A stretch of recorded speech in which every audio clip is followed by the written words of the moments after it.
여러분 안녕하십니까? 저는 인존담 양종래 교수입니다. 오늘은 중년에 대해서 배우도록 하겠습니다. 종종 여러분들은 여러분들의 부모님을 향해서 이런 말씀을 하시죠.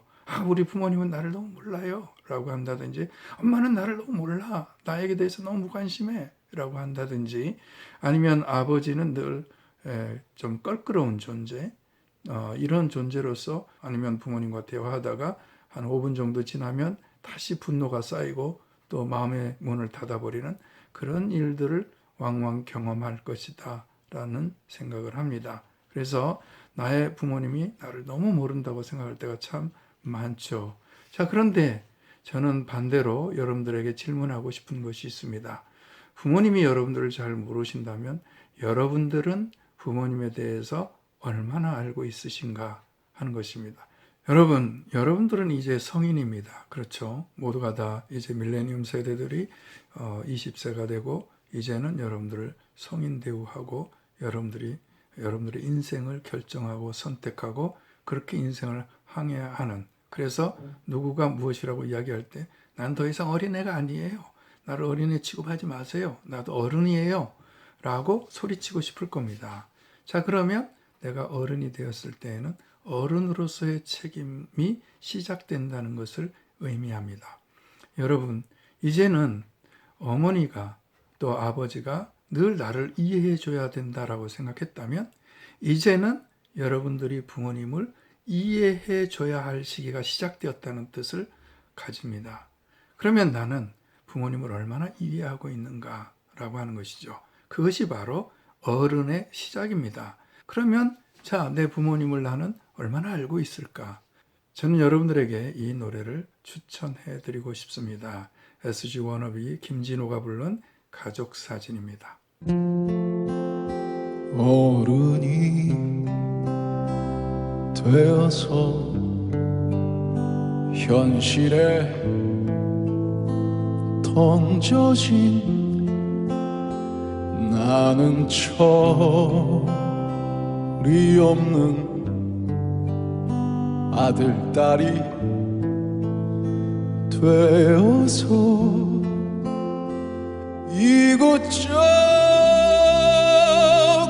이곳저곳에서 깨지고 또 일어서다 외로운 어느 날 꺼내본 사진 속 아빠를 닮아 있네.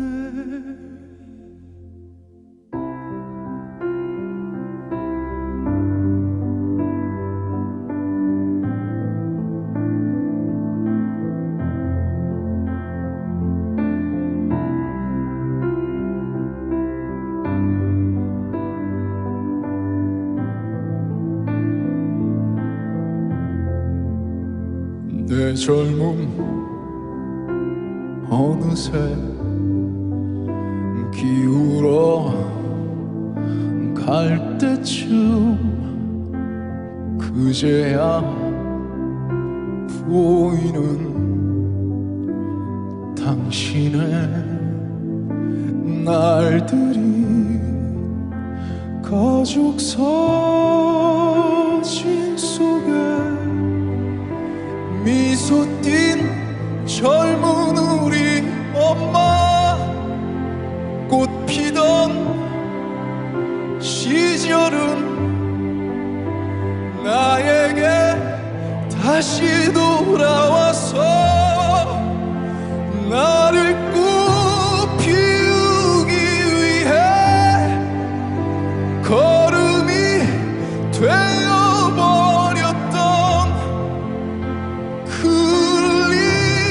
시간들을 내가 깨끗이 모아서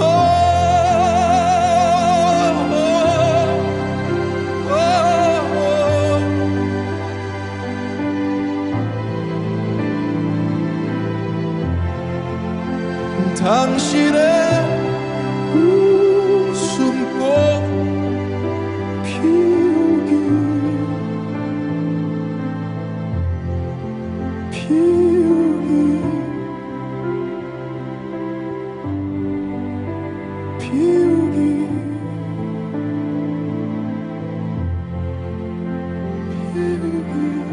여러분들의 부모님들이 모두가 다 지금 중년의 시기를 지나가고 있기 때문에 또 여러분들이 이제는 이해받기보다는 이해해줘야 할 나이가 시작되었기 때문에 여러분들의 부모님이 지나가고 있는 이 중년의 시기를 알아야 된다라고 하는 것입니다. 자, 그럼 도대체 중년이란 무엇일까? 인생을 흔히 사계절에 비유합니다.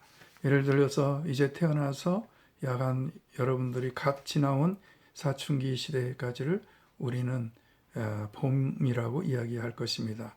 그래서 이 봄에는 무엇인가가 탄생하고 생명이 탄생하고 또 이 생명이 자라나서 외형적으로 완전히 갖추어지는 그런 시기를 봄이라고 말할 수 있을 것입니다.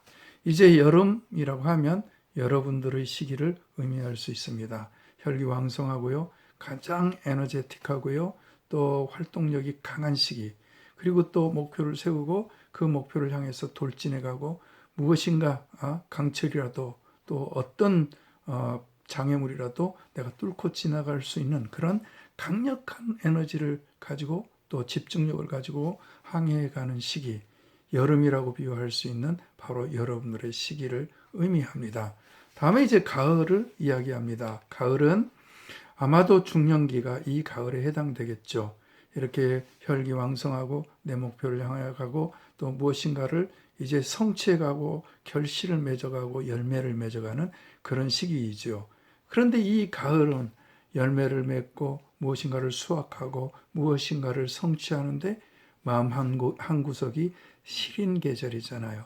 왠지 낙엽이 떨어지면 쓸쓸해지고요. 곧 겨울이 다가온다는 생각 때문에 왠지 외로움을 타고요. 그런 시기가 가을 아닙니까? 그리고 이 중년의 시기가 지나가면 이제 모든 것을 거두고 난 다음에 아무것도 잘할 수 없는 오직 죽음이 기다리고 있는 또 얼어붙은 굳어진 땅이 굳어진 그런 시기가 찾아오죠. 이런 시기를 우리는 노년의 시기라고 말하고 겨울에 비유하기도 합니다. 그래서 인간을 때때로 이렇게 사계에 비유합니다. 자, 그러면 중년기, 인생의 가을에는 무슨 일이 있을까? 인생의 가을은 언제부터 시작되는 것일까? 그리고 인생의 가을에는 무슨 일이 일어나는 것일까? 그리고 이 인생의 가을에는 무엇을 느낄까? 하는 것들을 우리가 한번 생각해 봅시다. 중년의 시기를 한마디로 딱 요약한다면 40세에서부터 65세를 중년의 시기로 말하는 분이 참 많습니다. 과거에는 중년의 시기를 40세에서부터 50세 혹은 55세로 이야기하는 경우가 참 많았습니다. 그런데 이제 수명이 길어지면서 40세에서부터 64세를 중년으로 부르고 65세부터 노년이 시작된다라고 하는 사람들이 대부분이고요. 요즘 들어서는 이 중년의 시기가 더 늘어났습니다. 그래서 40세에서부터 69세까지를 중년으로, 그리고 노년을 70세부터 시작된다라고 하는 사람들도 점점 늘어나고 있습니다. 그리고 아예 중년의 시기를 결정하지 않는 사람들도 있습니다. 그래서 이 중년의 시기를 결정하지 않는 이유는 뭐냐면 마음먹기에 달린 것이다라는 것이죠. 나이 때문에 나이를 가지고 중년, 노년을 구분짓기보다는 본인의 활동력을 가지고 중년과 노년을 나눠야 된다는 생각도 가지고 있지요. 그리고 이제 어떤 분들은 이제 막내 자녀가 사춘기에 속한 부모, 사람, 이런 분들을 중년이다라고 말하고, 이런 연령층은 우리 인구의 40%에 해당되죠. 굉장히 높은 비율을 차지하고 있습니다. 그런데 이제 맥카르더 리서치 네트워크에서 조사한 바에 따르면요, 노년을 느끼고 중년을 느끼는 것은 자기가 지금 몇 살이냐에 따라서 각각 달라진다는 것을 발견했습니다. 그래서 20대들에게 중년이 언제부터입니까? 라고 물으면 30세에서부터 55세까지입니다. 라고 대답한 것이 대다수였고요. 60, 70세에게 중년은 언제입니까? 라고 물었을 때 40세부터 70세까지입니다. 라고 답변하였습니다. 이런 것을 보면 대체적으로 약 한 35세에서부터 65세까지를 중년으로 느낀다라고 말하죠. 자, 그러면 대학생들과 중년은 어떤 관계가 있을까요?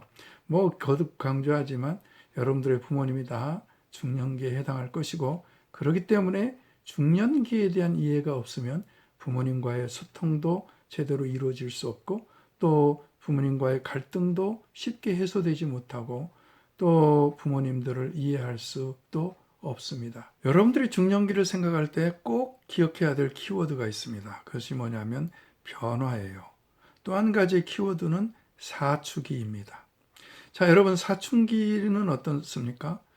내가 성년이 되기 위해서 굉장히 빠른 속도로 이 신체가 변화되고 생각도 변화되고, 또 이런 변화에 우리들의 생각이 뒤따라가지 못하기 때문에 상당히 위험성을 갖고 있는 그런 시기가 사춘기입니다. 그런데 중년기를 우리는 사축이라고 부르죠. 왜 사축이라고 부를까요? 사춘기와 마찬가지로 급속히 몸이 신체적으로 변화된다는 것이죠.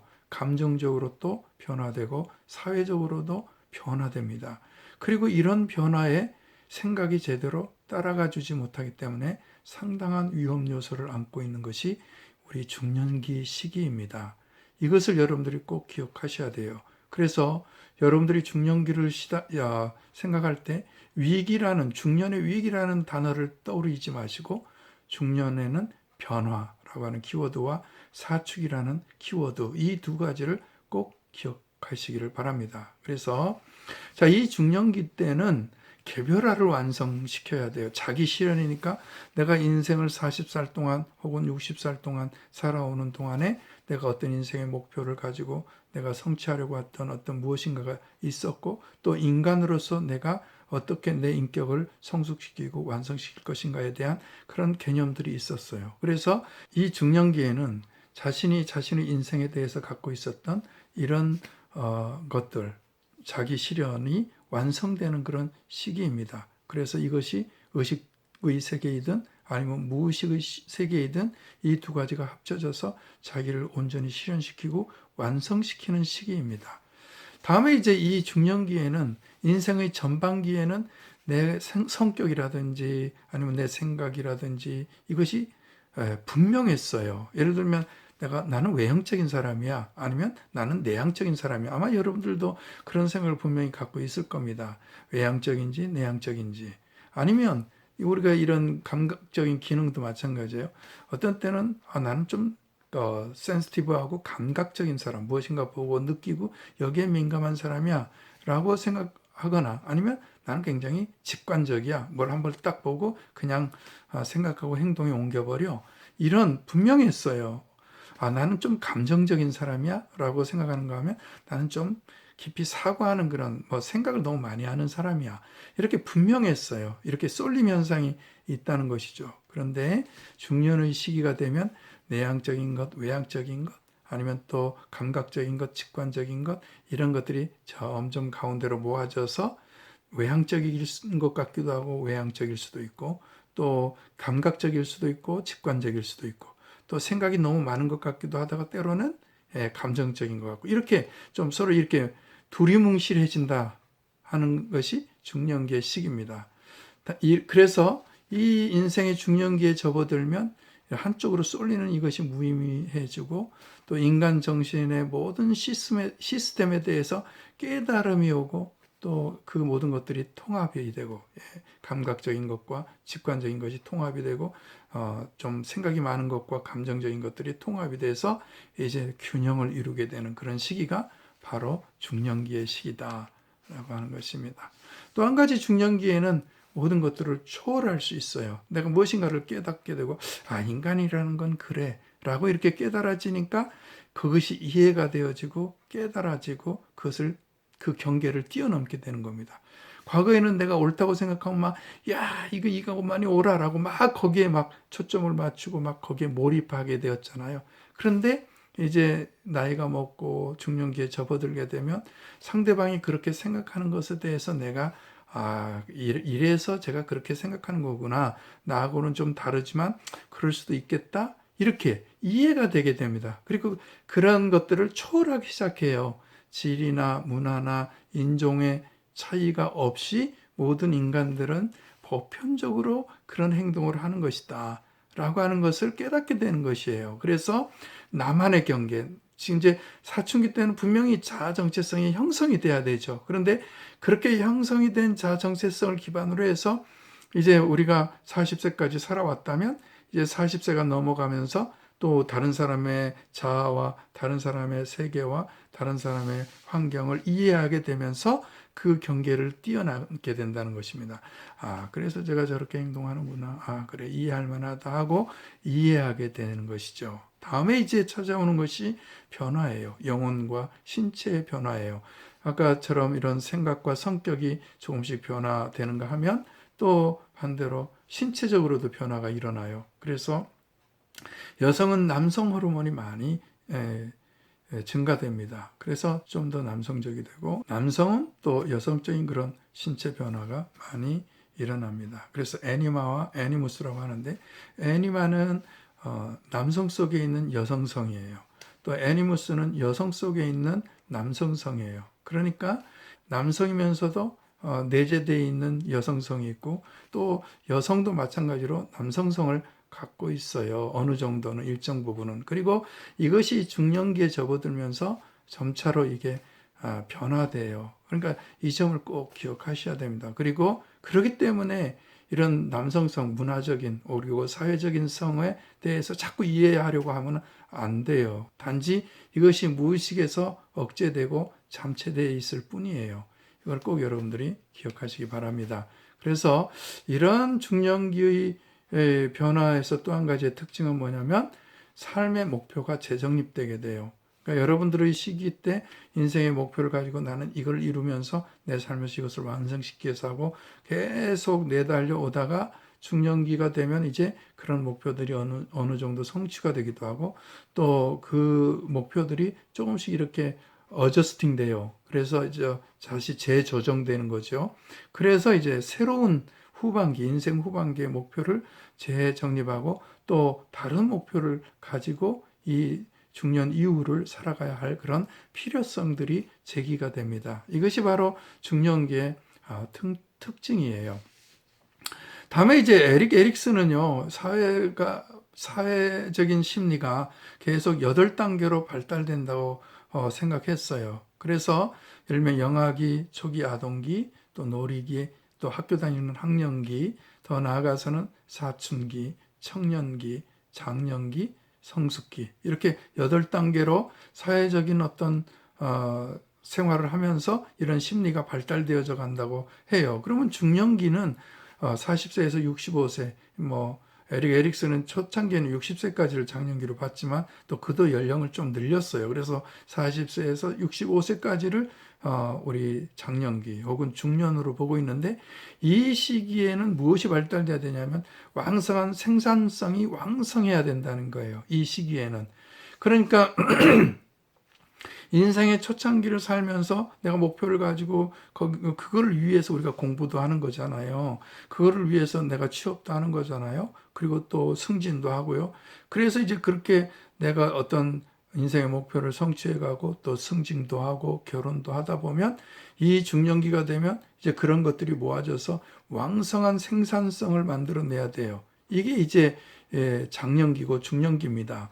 그런데 문제는 만약에 이 중년기 때 내가 인생의 어느 정도를 성취하고 또 무엇인가 막 결실도 거두고 결과물도 나와야 되는데 그렇게 결과물이 나오지 않고 생산성이 멈추게 되면 어떻게 돼요? 침체에 빠지는 거죠. 아, 나 인생 잘못 살았어.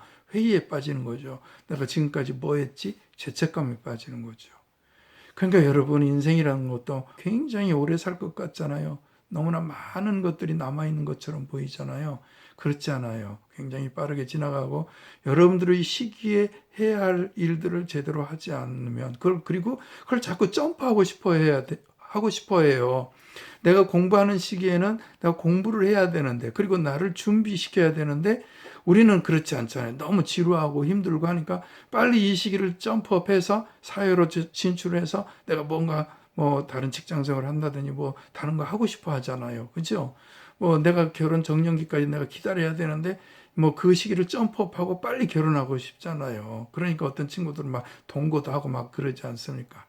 우리가 그 시기에 사회적 발달을 해야 할 것들을 제대로 발달시키지 못하면 결국은 그 시기에 부정적인 일들이 나타나게 된다는 겁니다. 그래서 중년기에는 생산성이 왕성해서 결실을 맺고 성취하지 못하면 자꾸 침체되고 또 성장이 멈추게 되고 그것 때문에 죄책감을 느끼게 되고 이런 현상들이 나타나게 된다는 것입니다. 자, 윌리엄 세들러는요, 인생에 대해서 총 4단계를 이야기합니다. 그래서 이 4단계 1차 성장의 시기가 10대에서부터 20대 사이예요. 그래서 이 시기에는 신체적인 성장이 일어나고 배움을 통해서 내가 자꾸 자라나게 되고 성장하게 되는 것이죠. 그래서 이것을 first age라고 부릅니다. 다음에 second age에는 정착의 단계예요. 이때는 이제 결혼도 하고 또 자기 자아정체성도 확립하게 되고 그래서 픽스 되는 거죠. 그래서 직장을 잡으면 금방금방 직장 못 옮기잖아요. 거기에서 몇 년 동안 계속 다닌다든지 몇십 년을 다니든지 이렇게 픽스가 되는 정착의 단계입니다. 또 연애도 마찬가지잖아요. 만났다 헤어졌다 하지만 그러나 결혼을 하게 되면 어떻게 돼요?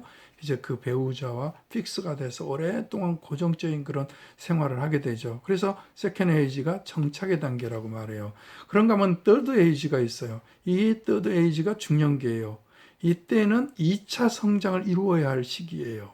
그래서 다시 이제 지금까지 1차 성장을 이루어서 40년 동안을 살아왔는데 이제 2차 성장을 이루어서 나머지 30년을 살아야 되는 그런 시기가 온다는 것입니다. 그래서 이때 사춘기 때는 많은 변화가 일어나고 이 변화 속에서 내가 원 스텝 더 성장하고 점프업을 이루어야 되는 시기예요. 그래서 2차 성장의 시기, 그 다음에 이제 노화 단계, fourth age라고 해서 몸이 신체가 늙어지고 이제 생산성도 멈추고 이제는 어떤 미래가 없어지는 거죠. 그래서 여러분들의 시기와 노년의 시기의 차이점은 뭔지 아십니까?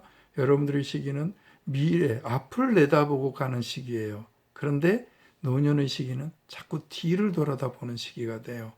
근데 내가 뒤를 돌아다보았는데 아무것도 이루는 게 없어요. 그러면 그 인생이 얼마나 쓸쓸하겠어요. 그렇죠?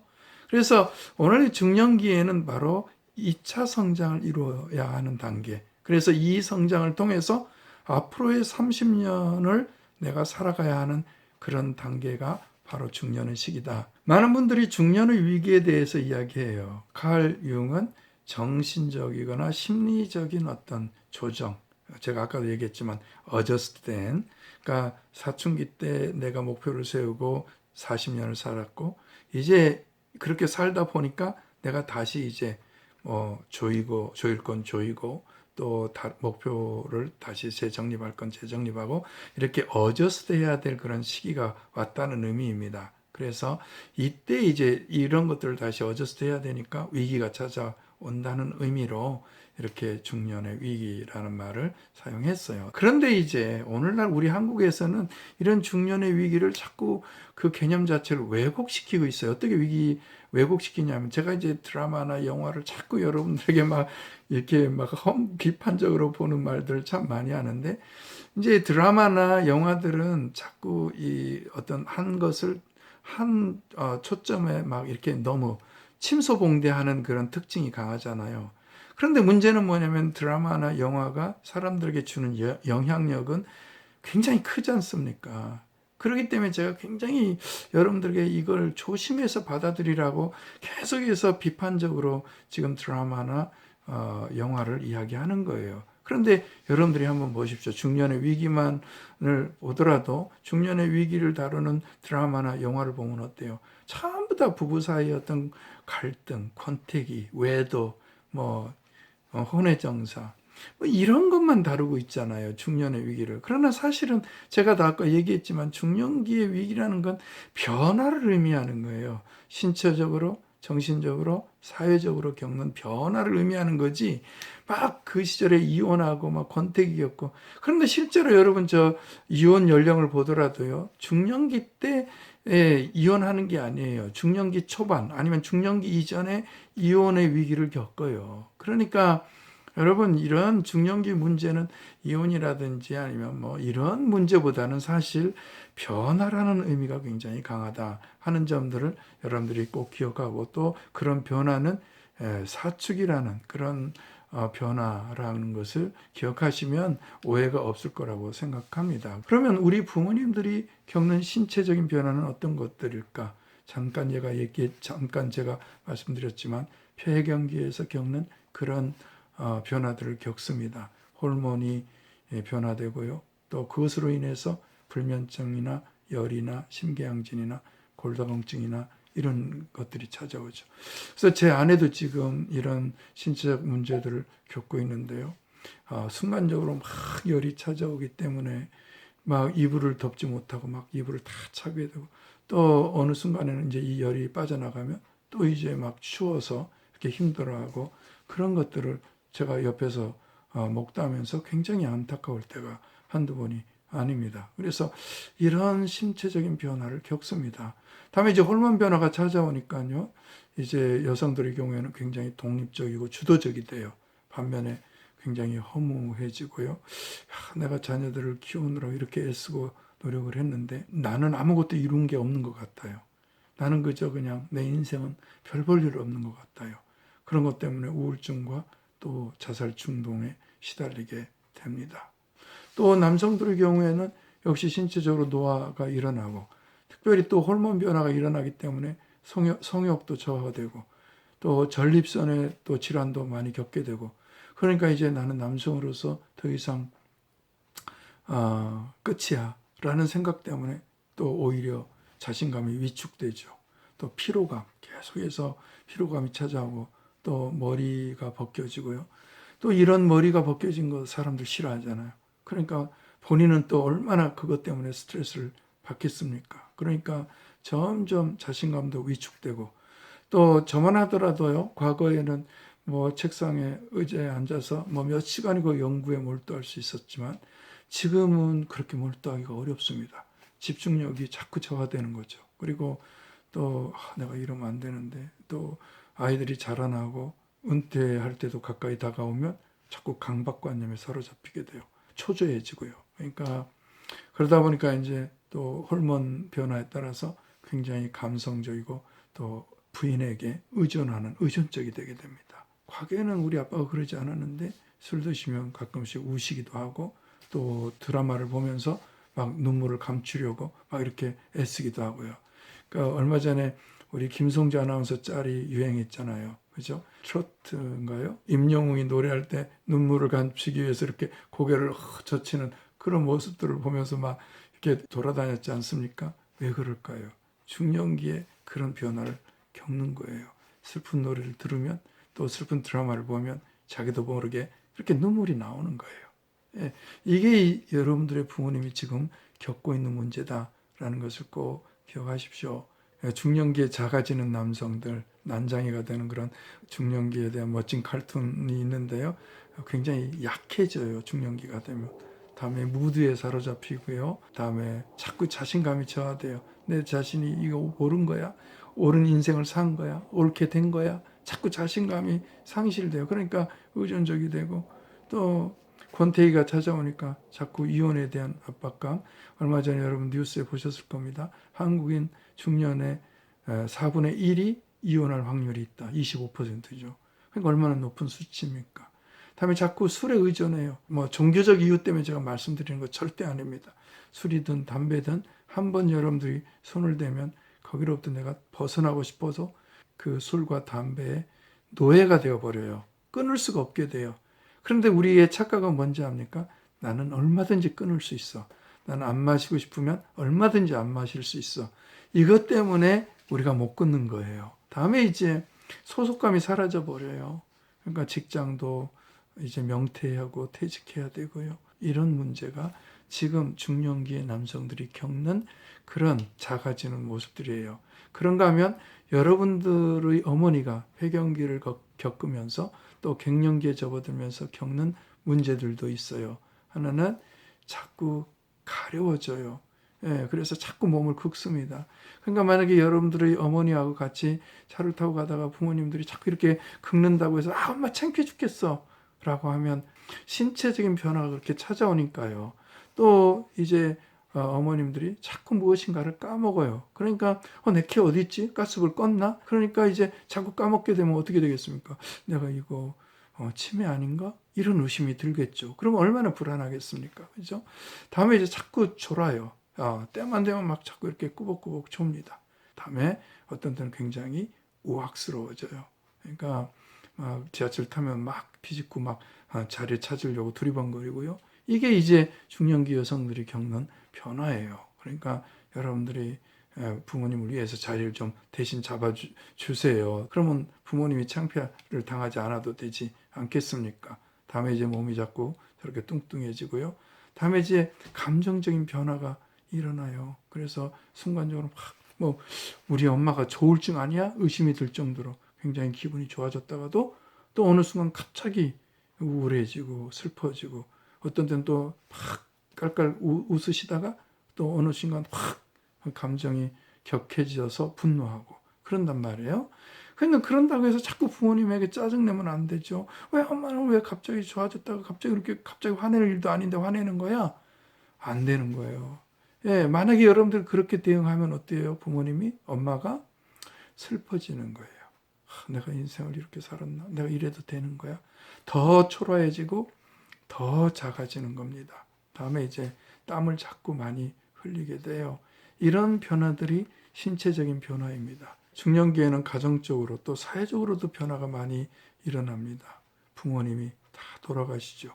그러니까 저만 하더라도 저도 이제 가끔 우스갯소리로 당신이나 나나 이제 고아야 제 부모님도 다 돌아가시고 제 처의 부모님도 다 돌아가셨어요. 그러니까 부모님이 돌아가시니까 어떻습니까? 안 그래도 지금 감정적으로 많은 변화가 일어나는데 부모님 생각하면서 이렇게 찔끔찔끔 우울해지고 눈물도 나고 우리 저도 이제 한 2년 전에 어머님이 돌아가셨는데 어머님을 생각하면서 자꾸 이렇게 눈물을 흘리고 우울감에 빠져드는 걸 봐요. 그러면 저 굉장히 걱정이 되죠. 그러니까 여러분들의 부모님이 바로 그런 부분을 겪고 있다. 사회적 변화를 가정적인 변화를 겪고 있다 하는 것이죠. 다음에 누구라서 죽음이 두렵지 않는 사람이 있겠습니까? 자꾸 죽음이 가까운다는 걸 느끼고 두려움이 있고 다음에 일터에서도 우리 한국의 경우에 명태 나이가 50대잖아요. 50대 중반이나 후반.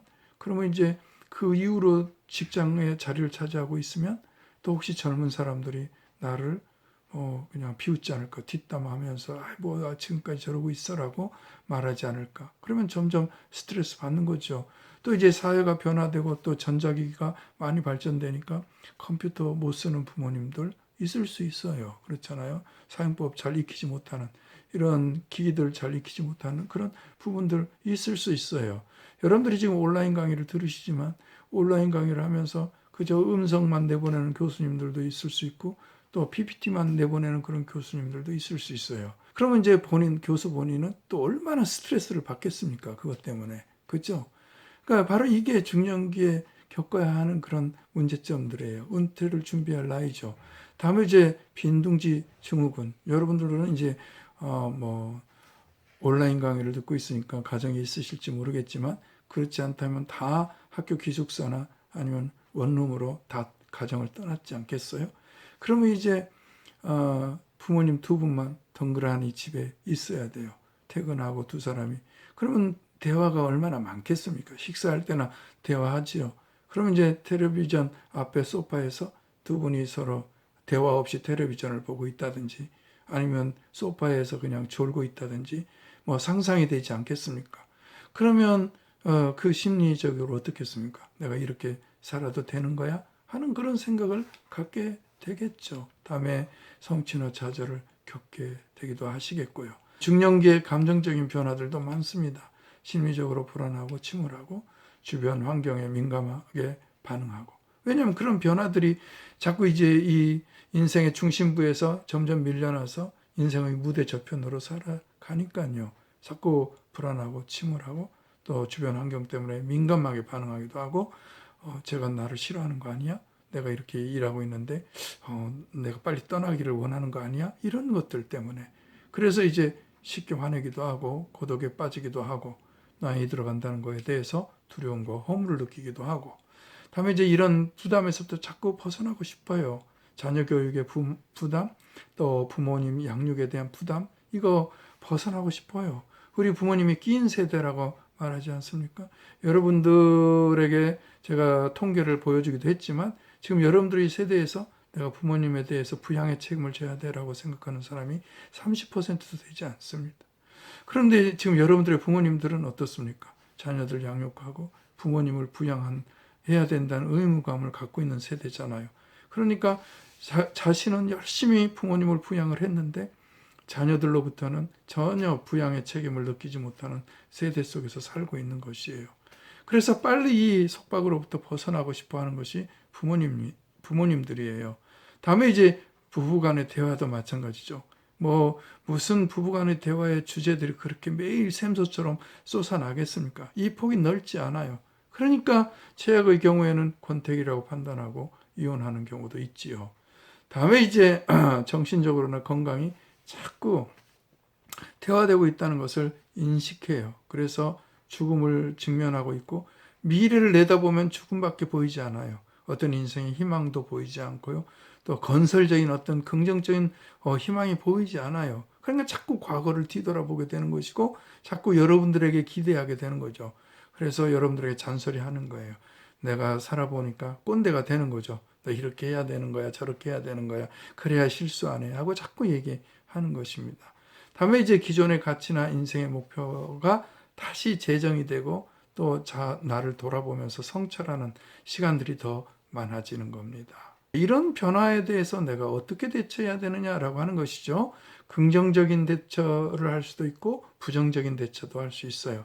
그래서 내가 긍정적으로 대처를 하면 인생의 황금기와 제2의 성장기를 누리겠지만은, 그러나 아름다운 중년을 보내겠지만 부정적인 대처를 하면 사춘기가 오고 중년의 위기가 찾아오고 삶의 회의가 찾아오고 또 목적이 사라지고 혼란이 가중해지는 거예요. 그래서 중년기에 긍정적으로 대처를 하면 성장, 제2의 성장이 일어나겠지만 부정적으로 대처를 하게 되면 인생에서 위기가 찾아온다는 것입니다. 자, 그러면 융이 이야기했던 개별화의 완성이나 초월을 이루지 못하면 어떻게 될까? 질환이나 위기의 원인이 됩니다. 중년기에 찾아오는 이런 변화들을 제대로 해석하지 못하면 위기의 원인이 되고 성장과 변화의 가능성을 상실하게 되는 거예요. 다음에 이제 사회적인 성공에도 불구하고 자꾸 인생이 무력하고 허탈해. 내가 왜 살았는지 모르겠어. 왜 이런 목표를 가지고 살았는지 모르겠어. 다 너무나 헛돼. 이렇게 되면 어떻게 되는 거예요? 내가 했던 모든 과거의 어떤 행적들을 자꾸 부정하게 되는 거잖아요. 축소하게 되는 거잖아요. 그렇기 때문에 위기를 스스로 자초하게 되는 것이죠. 다음에 이제 이 중년기에는 내가 무엇인가를 위해서 윤리적으로라든지 아니면 사회적으로 요구하는 것들을 맞춰가기 위해서 정말 내가 하고 싶었던 욕구들을 잘 이렇게 억제시키면서 살았잖아요. 자녀를 위해서, 무엇인가를 위해서, 사회적 성공을 위해서. 그런데 중년기 때는 이 가면을 벗어던지고 싶어요. 페르소나라고 하는 것을. 그러다 보면 위기가 찾아오는 거예요. 다음에 아까 우리가 애니마와 애니무스 얘기를 했는데 이런 사회화의 과정에서 억압됐던 이런 다른 성들이 호르몬 변화로 인하여 중년기에 더욱 드러나게 되는 거예요. 변화에 대해서 부정적인 대처를 하면 어떻게 되느냐? 무관심하게 돼. 창의적인 일이라든지 아니면 생산적인 일에 대해서 무관심하고 근시안적인 만족과 욕구 충족에 급급해지기 쉬워요. 다음에 이제 보다 나은 미래에 대한 열정이 없어지잖아요. 그러니까 자꾸 자기에게만 몰두하게 되고 방종, 게으르고 그러다 보면 자꾸 이런 외도하게 되고, 다음에 이제 마음이 침체되니까 어때요? 마음이 빈곤하니까 다른 사람에 대해서 무관심하게 되고 자꾸 신경질 부리고 또 분노하게 되고 이렇게 되고, 또 이제 죽음에 대한 두려움 때문에 자꾸 혐오적이 되고 또 염세적이 되고 인생은 헛된 거야, 쓸데없어. 그런가 하면 다른 사람 또 다른 조직에 대해서 자꾸 경멸적인 태도로 이런 자기의 두려움을 포장하게 되는 거예요. 과거를 돌아보면서 미래에는 기회가 다 없어져 버렸고 내가 그때 그 순간에 이런 선택을 했어야 되는데 그 선택을 하지 못한 것 때문에 굉장히 낙담하고 또 새로운 기회가 주어진다면 나는 절대 새롭게 살고 이렇게 살지 않을 거야 라고 하는 잘못된 믿음. 지금 내가 선택한 이 배우자가 아닌 다른 배우자를 선택하면 더 좋은 인생을 살 거야 라는 거짓된 믿음 때문에 잘못된 선택을 한다는 것입니다. 근데 여러분 이거 아세요? 재혼 커플들이 초혼 결혼 생활의 절반을 살다가 헤어진다는 거 여러분 아세요? 예, 재혼 훨씬 더 힘들다는 겁니다. 그러니까 동거해보면 내가 훨씬 결혼 생활을 잘할 수 있지 않을까? 제가 자꾸 이거 우려스러운 말로 여러분들에게 이야기하는 거예요. 동거도 결혼과 똑같아요, 여러분. 다른 점이 있다면 책임지지 않는 것 뿐이에요. 그런데 그 동거를 하고 난 다음에 새로운 결혼 생활을 시작했다고 합시다. 그러면 동거 기간에 딱 절반을 살 수밖에 없고 도움이 되는 게 아니라 위기를 겪는다는 것을 여러분들이 기억하시라는 말씀 꼭 드리고 싶어요. 그래서 위기가 된 중년기의 변화는 뭐냐? 삶에 불만족하고 방향성이 상실되고 자신감이 상실되고 두렵고 절망스럽고 의욕을 상실하고 또 거리감이 늘 있어요. 그리고 정신적으로 불안전하고 다음에 권태가 찾아오고 피로감, 의기소침, 공상, 과민 반응, 또 술이나 마약이나 음식에 단립하는 것. 그래서 제가 먹방을 굉장히 부정적으로 보는 거예요. 성적인 욕망의 급격한 증대 혹은 감소, 성적인 일탈, 다음에 야망의 증대나 감소, 이런 것들이 다 위기가 된 중년기입니다. 그렇기 때문에 여러분들의 부모님에게 새로운 인생을 시작할 수 있도록 여러분들이 도와주세요. 40대 중년기는 인생의 최고봉이고 황금기고 마찬가지로 이런 변화 때문에 전환기예요. 제2의 성장을 이룰 수 있는 시기예요. 그래서 이 시기에 제대로 학습하고 이 변화의 새로운 인생의 목표를 재정립하고 이 어저스팅하지 못하면 앞으로의 30년이 굉장히 힘들어진다 하는 것입니다. 윌리엄 세들러가 이야기했던 것처럼. 그래서 여러분들이 여러분들의 부모님에게 꼭 이 점을 자꾸만 환기시켜 드리세요. 새로운 인생을 시작할 수 있도록. 그래서 인생의 전반에서 후반으로 바뀌는 전환점, 정오이자 절정이라고 생각하고 이전과는 새로운 어떤 인생을, 새로운 삶을 시작하는 시점이다라는 것을 자꾸만 일깨워 드리세요. 그래서 중년기에 맞는 인간관계를 형성하고 새로운 삶의 패턴을 수립하고 적용하도록 계속해서 노력하고 다음에 죽음을 두려워하지 말고 오히려 죽음을 배우고 깊은 인생의 의미를 이해하기 위한 자신의 내적 존재를 경험해야 되는 시기다. 다음에 이제 중년기에는 살아온 과정을 통해서 성숙한 존재가 되는 것을 배우고 또 진정한 지혜를 발달시킬 수 있는 그런 시기다라는 것을 우리가 생각하고 자신의 이익과 번영을 넘어서서 다음 세대, 후속 세대가 더 잘 될 수 있도록 보다 나은 세상을 물려주기 위해서 나를 희생하고 헌신하고 창의적인 생각을 모아야 되는 그런 시기. 그래서 나의 발전보다는 사회적인 개선과 자녀들의 발전을 위해서 더 헌신하는 것이 훨씬 더 보람 있는 일이다. 후속 세대에게 계속해서 자리를 양보하고 후속 세대를 믿고 응원해주는 그런 중년기를 보내는 것이 좋다. 그래서 세들러는 이 중년기를 어떻게 성장시킬 것이냐, 어떻게 바꿔나갈 것이냐라고 했을 때 6가지 프린시플을 이야기합니다. 중년의 정체성을 확립해야 된다. 다음에 일과 여가를 균형시켜야 된다. 다음에 나만 돌아볼 것이 아니고 타인을 배려할 수 있는 그런 경계를 무너뜨리는, 자아의 경계를 무너뜨리는 그런 초월적인 삶을 살아야 된다. 다음에 내가 현실을 직시하면서도 다음에 이제 낙관적인 미래에 균형을 맞춰가야 된다 하는 것이고, 다음에 진지한 성찰과 과감한 실행에 균형을 맞춰야 된다. 다음에 내 자신의 자유와 더불어 타인과의 친밀한 관계에 균형을 맞춰가야 된다. 그래서 우리가 중년기의 핵심 키워드라고 말한다면 그것은 바로 중용 혹은 균형 혹은 과유불급, 이 균형을 잘 맞춰야 된다.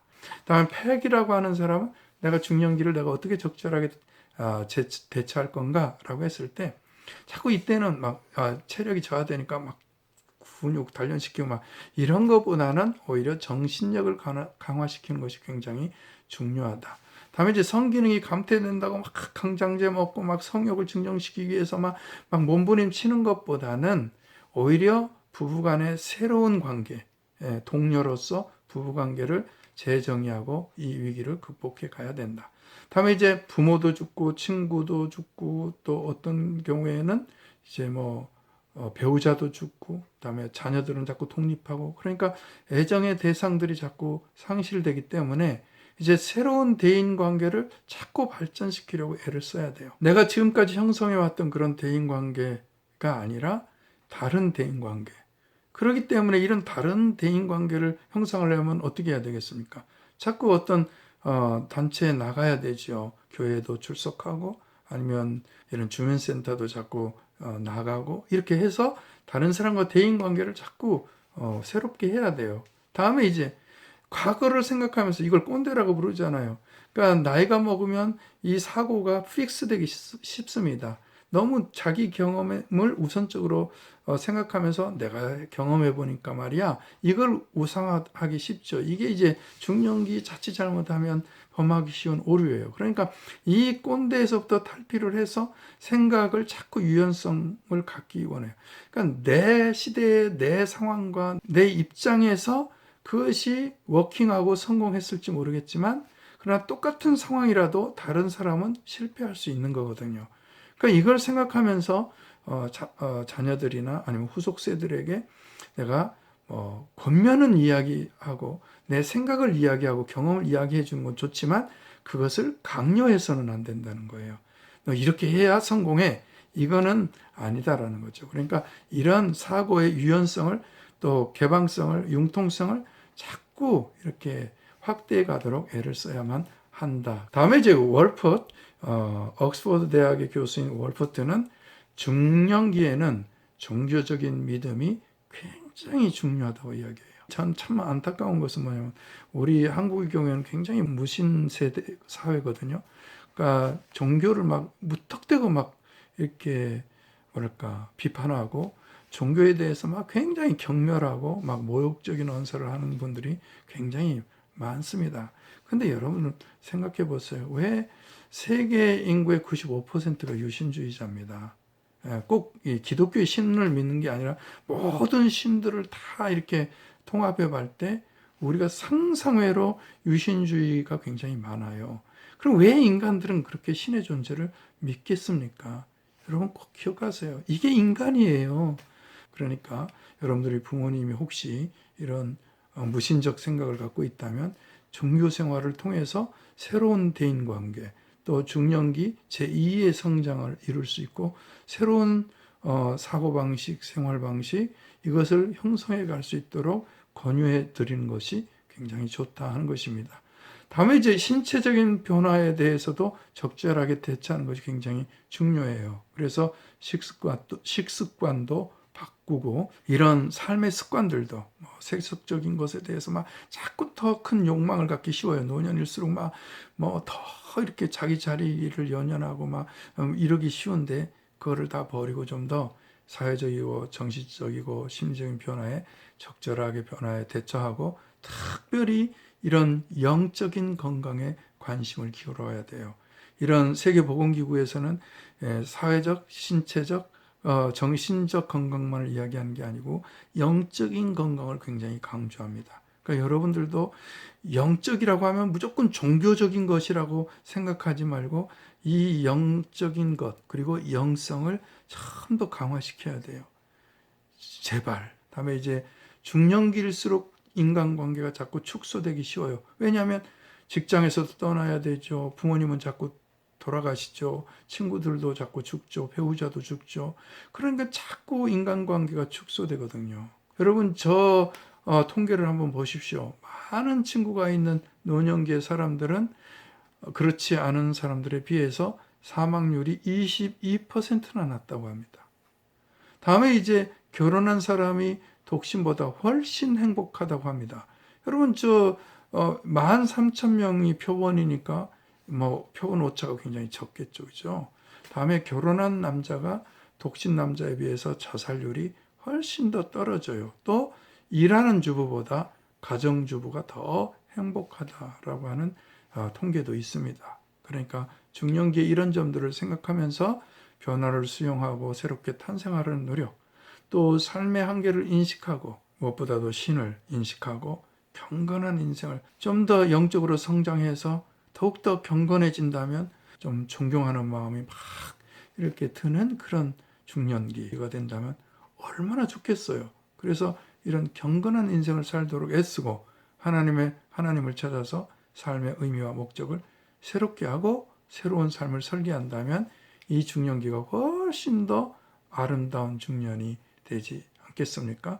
우리가 낙심하지 아니하노니 우리의 겉의 사람들은 자꾸 늙어지지만 후패하지만 나의 속사람은 달로 새롭다. 그래서 이 인너맨, 내 마음속에 있는 사람이 자꾸 새롭게 태어나서 새로운 피조물로 태어나서 자꾸만 새로워진다면 얼마나 행복한 인생이 되겠습니까? 여러분들의 인생이 바로 그런 인생이 되기를 원하고 또 여러분들의 부모님의 인생이 그런 인생이 되기를 원하고 여러분들이 여러분들의 부모님을 위해서 도와줄 수 있는 것이 바로 그런 부분이라는 것을 꼭 기억하시면서 살았으면 좋겠습니다. 이상 중년에 대한 강의를 마칩니다. 여러분 다음 주에 또 만나요. 제발.